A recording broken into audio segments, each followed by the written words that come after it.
Happy Halloween mga kaibigan, tradisyon nating mga Pinoy, kailangan nating mag-alay ng konting pagkain sa ating misa para sa mga, sabi nila mga kaluluwa daw, nabibisita sa ating bahay.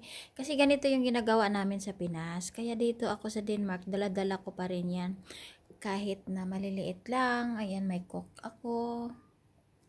Tapos maliit na ulam. Tapos pansit. Yan. Tapos maliit lang na karne. Kinainan ko pa yun. Tapos prutas na slice-slice. Tapos, siyempre, hindi mawala yung kanin, di ba?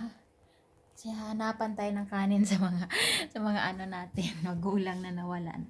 Siyempre, hindi mawala yung kanin. Tapos, tinapay. Tapos, ayan, may pasta din ako. Tapos, tubig. Ayan, tubig.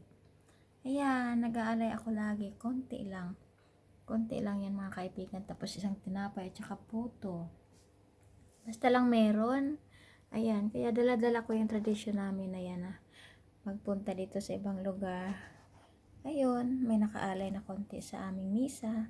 Hanggang bukas ko pa to kunin. Ayan, ang aking konting handa ngayong Halloween para sa mga kaluluwa daw na bibisita. Ayan, maraming salamat.